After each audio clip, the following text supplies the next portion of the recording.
အားလုံးပဲမင်္ဂလာပါ UK Matchday ရဲ့ Facebook နဲ့ YouTube Channel ကနေကြိုဆိုပါတယ်ဒီကနေ့ရဲ့နောက်ဆုံးရအားကစားသတင်းတွေကိုကြည့်ရမယ်ဆိုရင်တော့ပြီးခဲ့တဲ့တနင်္လာနေ့တုန်းက breaking news အနေနဲ့တက်ခဲ့ပါတယ်အဲ့ဒါကအင်္ဂလန်ရဲ့လူငယ်ကစားမ2ယောက် Manchester ကလူငယ်ကစားမ2ယောက်ဖြစ်တဲ့ Phil Foden နဲ့ဘက်က Mason Greenwood တို့ပါဒီအကြောင်းကိုကျွန်တော်ဗီဒီယိုသက်လုပ်ပြီးပြောထားတာရှိပေမဲ့ဒါ latest breaking news အနေနဲ့ထည့်သွင်းထားတာပါ Foden နဲ့ Mason Greenwood ကအင်္ဂလန်လက်ဝဲစဉ်အသင်းနဲ့တူ Iceland ကိုပါလာခဲ့တယ်နောက်ဂျာရက်မှာဒန်မတ်အသင်းကိုသွားကန်ရမယ်နောက်ထပ်ပွဲလည်းရှိတယ်ဆိုတော့သူတို့အတွက်သွားကစားရမယ်ပွဲရှိတဲ့အချိန်မှာ Iceland မှာရောက်နေတော့ quarantine ပုံစံတော့မဟုတ်ဘူးဟိုတယ်မှာနေနေတဲ့အချိန် Iceland နိုင်ငံမှာရှိတဲ့အမျိုးသမီး2ယောက်နဲ့ဆက်သွယ်ပြီးတော့ဟိုတယ်ကိုခေါ်ယူခဲ့တယ်ဆိုတာကိုပေါ်သွားခဲ့တယ်ပုံမှန်အဖြစ်တော့သူတို့အနေနဲ့လှို့ဝှက်ပြီးလုပ်ခဲ့တာပဲဒါပေမဲ့ Foden နဲ့ Mason Greenwood ခေါ်ခဲ့တဲ့နှစ်ယောက်ထဲကတစ်ယောက်က Snapchat ဆိုတာရှိတယ်ကျွန်တော်တို့ဒီ UK မှာရောဒီဥရောပကမ္ဘာတစ်ဝန်းလုံးတော်တော်များများအနောက်နိုင်ငံတွေမှာအရန်ကို popular ဖြစ်တဲ့ Snapchat ဆိုတာရှိတယ်ဖုန်းလေးနဲ့ဗီဒီယိုရိုက်လိုက်တာဗျာ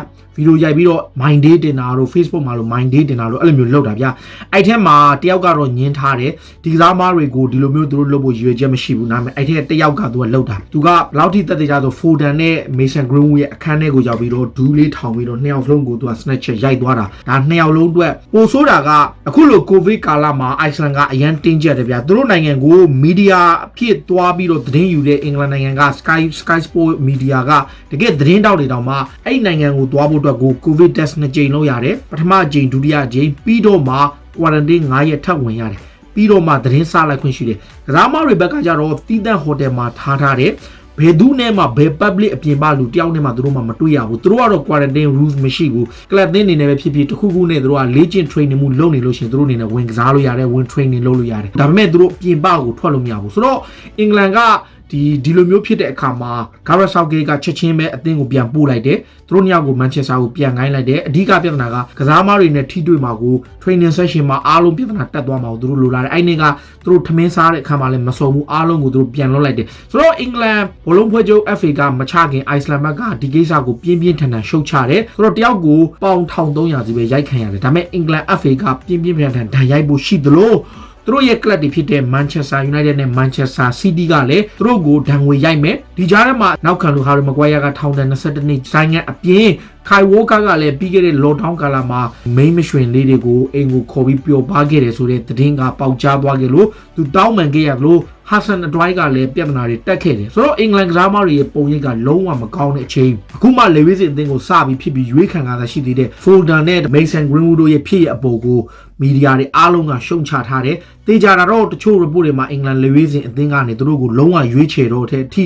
မလုပ်ဘူးဆိုတဲ့အထိအပြင်းထန်ဆုံးထိတောင်မှတချို့ report တွေမှာဖော်ပြထားတယ်ဒါပေမဲ့ကျွန်တော်ကတော့အဲ့လောက်ထိတော့မထင်ဘူးဒါပေမဲ့သူတို့ကို lesson ကောင်းပေးမှာတော့တေချာတော့အခုလုံးစမှာဒီကစားမ2ယောက်ဟာကလပ်ကလည်းဒဏ်ချခံရမယ်FA ကလည်းဒဏ်ချခံရမယ်လက်ဝဲစဉ်အသင်းကပါသူတို့ကန်ဆိုးရင်ဘလောက်တိုင်းတာတိမရွေးခံရလဲဆိုတဲ့အနေအထားမျိုးရှိသွားနိုင်တယ်နောက်တစ်ခုက Kylian Mbappe ပေါ့ပြင်သစ်လက်ဝဲစဉ်အသင်းကိုသွားကန်နေတဲ့ Kylian Mbappe ကလည်းကိုဗစ်ဖြစ်လို့သူ့ကိုလည်းပြန်ပို့လိုက်တယ်ဆိုတော့ Paris Saint-Germain ကစားမတွေအားအခုပထမပိုင်းက3ယောက်နောက်ထပ်3ယောက်အခုလက်ဝဲစဉ်အသင်းကိုသွားနေတဲ့အခါမှာသူပါထပ်ဖြစ်တော့ PSG ကစားမတွေအတွက်လုံးဝကိုအထိနာတယ်ကိုဗစ်ထပ်ဖြစ်တဲ့အခါသူတို့အတွက်တော်တော်လေးကို struggle ဖြစ်နေတဲ့ Kylian Mbappe ကိုယ်တိုင်အိမ်ပြန်သွားပြီး Nation League ပွဲတွေကစားတဲ့အခါ Borussia Dortmund ရဲ့တိုက်စစ်မှု Haaland ကမြောက်အိုင်ယာလန်နဲ့ပွဲမှာ2ဂိုးသွင်းလိုက်တယ်ဒါဟာ2020ခုနှစ်အတွင်းမှာလေဝေးစီအသင်းရောကလပ်အသင်းတွေပါသူစုပေါင်း18ဂိုးထိသွင်းတာဒီနေရာမှာထူးခြားတာကအဲ့ဒီပွဲအပြီးမှာမေးခဲ့တဲ့သတင်းတောက်တယောက်ရဲ့မေးခွန်းရအင်္ဂလန်ပရီးမီးယားလိရဲ့အလားအလာနဲ့အင်္ဂလန်ပရီးမီးယားလိကိုဘယ်လိုမျိုးမြင်လဲဆိုတော့ကျွန်တော်ရဲ့အနာဂတ်ကိုကျွန်တော်ကြိုမသိနိုင်ပေမဲ့အနာဂတ်မှာလည်းပရီးမီးယားလိကိုပြောင်းရှင်းနိုင်တယ်ကြိုမသိနိုင်တဲ့အရာဖြစ်တဲ့ကြောင့်ပရီးမီးယားလိဟာလည်းဖြစ်နိုင်ခြေရှိတယ်ဆိုပြီးဟာလန်ကပြောထားတယ်ဟာလန်ဟာအရန်ကိုဂိုးသွင်းအားစွမ်းရည်ကောင်းတဲ့ငယ်ရွယ်တဲ့လူငယ်တိုက်စစ်မှုလေးတယောက်ကို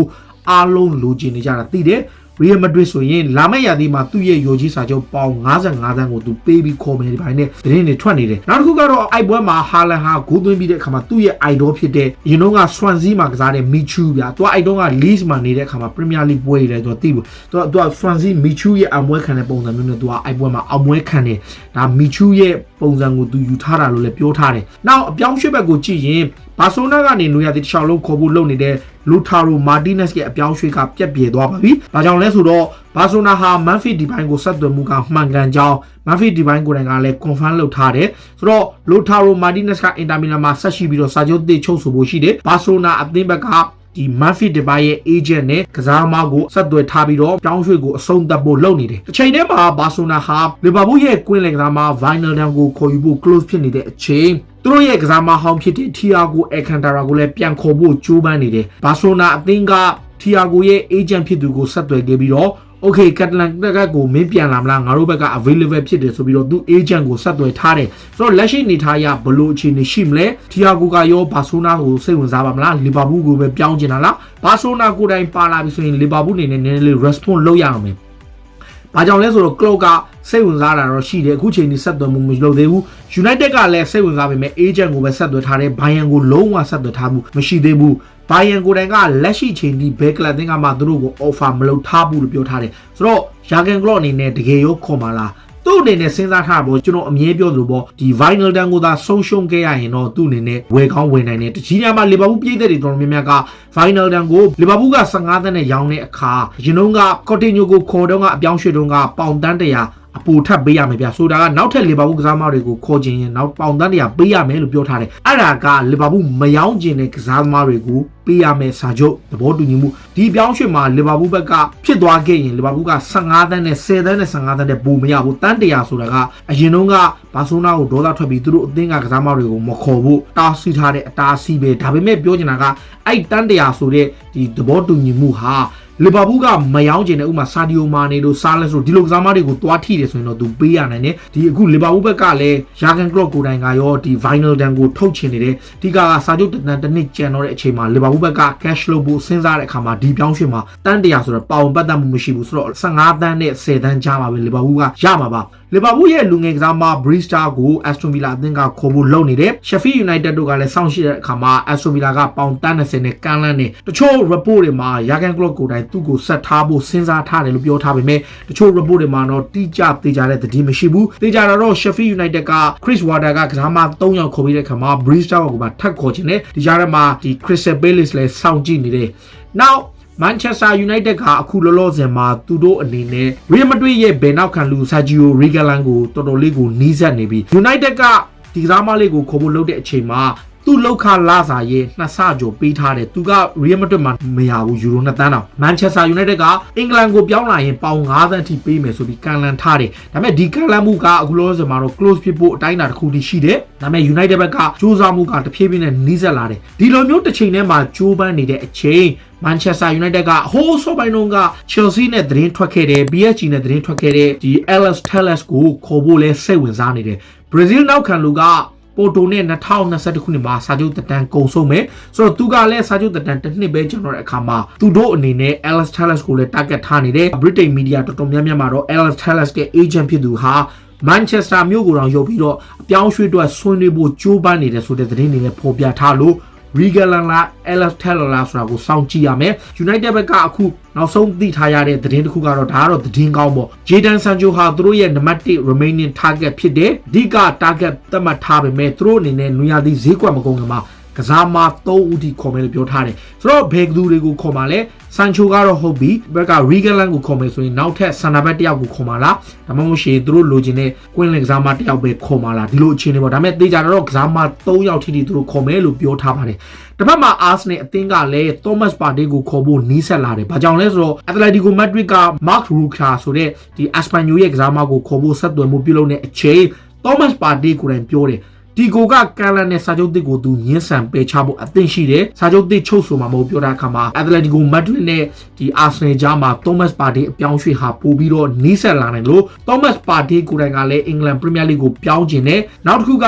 သူကိုယ်တိုင်ကဒီ Mikel Arteta ရဲ့ project ကိုယုံကြည်နဲ့လာခြင်းပုံရတယ်ဆိုတော့ Arsenal လေးနဲ့နည်းနည်းလေး push လုပ်မယ်ဆိုရင်ဒီပြောင်းရွှေ့ကဒန်ဒီဖြစ်သွားနိုင်တယ်။နောက် Arsenal အသင်းရဲ့ဂိုးသမား Emi Martinez ကို Aston Villa အသင်းကကန်လန်မှုပြုလုပ်တယ်။ပထမအကြိမ်တုန်းက73သန်းနဲ့ကန်လန်တယ်။ Arsenal အသင်းကငင်းပယ်ထားတယ်။အခု Villa ဘက်ကတန်း20လောက်ထိထပ်တိုးပြီးတော့ Emi Martinez ကိုခေါ်ဖို့လုပ်တယ်။ Martinez ကိုတိုင်ကသူဟာကလပ်အသင်းမှာပုံမှန်ကစားခွင့်ဘန်လန်တော့နဲ့အပြိုင်ဂိုးသမားမဟုတ်ဘဲနဲ့အရန်ဂိုးသမားသာဖြစ်ရင်သူ့အနေနဲ့မရေရာဘူးကလပ်အသင်းကနေထွက်မယ်အဓိကသူ့ရဲ့ရွေချက်ကအာဂျင်တီးနားလက်ရွေးစင်အသင်းရဲ့နံပါတ်1ဂိုးသမားဖြစ်ဖို့ကိုပါအမေရိကမှာပါဝင်ကစားဖို့သူအရန်ကိုလိုလားနေတဲ့အခါမှာသူ့အတွက်ဒါဟာအရေးကြီးတယ်ဆိုတဲ့အချက်ကိုသူပြောထားတယ်ဆိုတော့အာဆနယ်ကရောင်းမှာလားတကယ်လို့20အထက်ဆိုရင်တော့ရောင်းကောင်းရောင်းနိုင်ပေမဲ့ ဘလို့ချင်းနေကြည့်လဲစောင့်ကြည့်ရမယ်အရန်ဂိုးသမားတစ်ယောက်မှာ strong ဖြစ်တဲ့ဂိုးသမားတစ်ယောက်လည်းလိုတယ်ဗျဆိုတော့ Arsenal အသင်းကတော့ဒီအပြောင်းရွှေ့ကိုတော်တော်လေးကိုစဉ်းစားနေတယ်နောက် Newcastle ကိုပြောင်းဖို့လုပ်နေတဲ့ Rob Holding ရဲ့အပြောင်းရွှေ့ကို Mikel Arteta ကဆုံးဖြတ်ခဲ့ပြီးတော့မှအသင်းမှာဆက်ထားမဲ့ပုံစံရှိတယ်ဗျဒါကြောင့်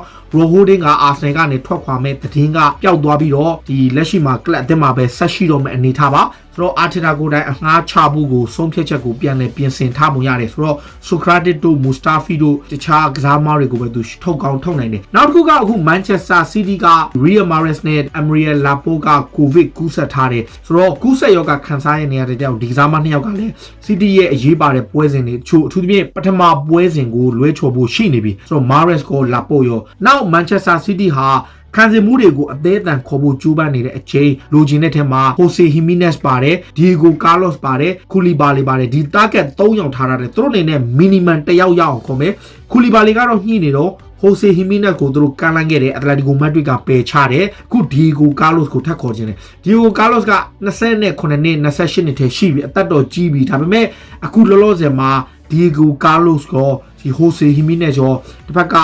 Koulibaly ရောကဒီ Manchester City ရဲ့ radar ထဲမှာပါနေတယ်။နောက် Wolf သင်းကထူးထူးခြားခြားပေါ်တူဂီကစားသမားတွေကြီးတောက်လျှောက်ခွန်နေက Wolf ကအခုပေါ်တူဂီရဲ့ကွင်းလင်ကစားသမားတစ်ယောက်ဖြစ်တဲ့ Vitor Ferreira ဆိုတဲ့ကစားသမားတစ်ယောက်ပေါ့ဒီကစားသမားကဒီလက်ရှိမှာအသက်20ပဲရှိသေးတယ် Wolf ကသူ့ကိုအငှားစာချုပ်နဲ့ခေါ်မယ်ပြီးတော့မှအပိသက်ခေါ်ယူခွင့်ပေါင်18တန်းနဲ့ခေါ်ဖို့လုပ်နေတယ်ဆိုတော့ပေါ်တိုဘက်ကလည်းဒီလူငယ်ကစားသမားကိုအခုဟိုတနေ့ကမှသူတို့တယောက်ဝယ်ထားတာဟုတ်နောက်ထပ်တစ်ယောက်ကိုလည်းသူတို့ထပ်ပြီးတော့လက်လွတ်ဆုံးရှုံးပွဲရှိနေတယ်ပေါ်တိုကနောက်တစ်ခုကစပါဘက်ကအခုလောလောဆယ်မှာ22နှစ်အရွယ်ရှိတဲ့အာဂျင်တီးနားနောက်ခံလူဒီ1-5ပေါ့1-5ကတကယ်ကိုရေချင်းရှိတဲ့ကစားသမားလေးဖြစ်တယ်ဒါပေမဲ့ Mauricio Pochettino လက်ထက်မှာရော Jose Mourinho လက်ထက်မှာပါကစားကွင်းမရလို့ရုန်းကန်နေရတဲ့သူကို Leeds United ကလည်းခေါ်ခြင်းနဲ့ Villarreal ကလည်းခေါ်ခြင်းပေမဲ့လက်ရှိနေထားရ1-5ရဲ့အလားအလာကTottenham Hotspur အသင်းကနေထွက်သွားဖို့ရှိတယ်။ Spurs အနေနဲ့လက်ရှိ transfer မှာအခုဟိုတနေ့ကဆိုရင် Watford နဲ့ပွဲမှာအသင်းကောင်းဆောင်ဖြစ်ပါဝင်ကစားခဲ့တဲ့ဒီ Song ရဲ့ performance ကို Mourinho ကကြိုက်တဲ့အခါမှာ Song ကလာမယ့်ရာသီမှာ Spurs ရဲ့အဓိကကစားမအဖြစ်သူသတ်မှတ်ထားတယ်။ဒါအပြင်သူတို့အားနဲ့နေတဲ့ဘယ်နောက်ခံလို့သူက Van Davis နဲ့ Danny Rose ရှိပေမဲ့ Ryan Sessegnon ဟာလိုအပ်တဲ့အခါမှာအသုံးပြုနိုင်တဲ့ကစားမ Serge Aurier ကိုရှင်းထုတ်ဖို့ခက်ခဲနေပေမဲ့ဒီအပြောင်းရွှေ့ဈေးကွက်မကုန်ခင်မှာတော့သူတို့အနေနဲ့ရှင်းထုတ်နိုင်ဖို့မျှော်လင့်ထားတယ်တကယ်လို့ backup အနေနဲ့ Gerson Fernandes ကိုသူတို့ထားသုံးဖို့စဉ်းစားထားပုံရတယ်ဒိုကတီကတော့ first ပေါ့ဗျာ Fernandes က second အနေနဲ့သူထားရတယ်လို့ 1-5 ရဲ့အနေထားလည်းရှိတယ် Chelsea ကတော့အခုဂိုးသမားကိုခေါ်တဲ့အချိန်မှာပြင်သစ်ကလပ် Reims အသင်းရဲ့ဂိုးသမား Eduardo Mendy ကိုခေါ်ယူဖို့သဘောတူညီမှုရလို့နီးပါဖြစ်ပြီးလက်ရှိနေထားရပြောင်းရွှေ့ကြီးကပေါင်တန်း30လို့ကျွန်တော်တို့အစောပိုင်းတုန်းကသိထားပေမဲ့တကယ်တမ်းမှာပေါင်တန်း20 plus ပိုစုချေးအနေနဲ့ Chelsea နဲ့ Reims အသင်းကြားမှာသဘောတူညီမှုရထားတယ်ဒါပေမဲ့Jackson Gate အနေနဲ့ Chelsea ကအရန်အဖြစ် PSG ရဲ့အရန်ဂိုးသမားဒီ Oriella ကိုလည်းခေါ်ခြင်းနဲ့ Reims ကတော့ဒီဂိုးသမားကိုသူတို့ဂိုးသမားကိုရောက်ရင် Oriella ကိုခေါ်မယ်ဆိုတော့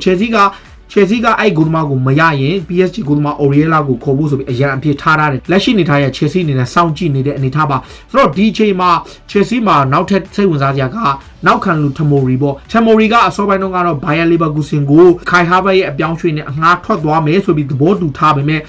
အဲ့ပြောင်းရွှေ့ကပြက်ပြဲသွားပြီဒီကြားထဲမှာပြင်သစ်ကလပ် Reims ကိုပြောင်းမဲ့အပြောင်းရွှေ့ကလည်းနောက်ထပ်အငှားပြက်သွားပြီလမ်ဘတ်အနေနဲ့ဒီဂရာမာလေးရဲ့ future ကိုသူဆုံးဖြတ်ဖို့မကြခင်မှာအဖြစ်ပေးမယ်လို့သူစဉ်းစားထားတယ် Tomori ရဲ့အလားအလာလည်းမတွေ့ရတော့ဘူးနောက်တစ်ခုကတော့ Everton သင်းကတော့ဟိုတနေ့က Alan ကိုခေါ်ပြီးတဲ့အချိန် James Rodriguez ကိုထပ်ပြီးခေါ်လိုက်တယ် Decore ကလည်းရောက်တော့မယ်ဆိုတော့ဂရာမာ3ယောက်ရောက်မယ် Alan ကို21တန်း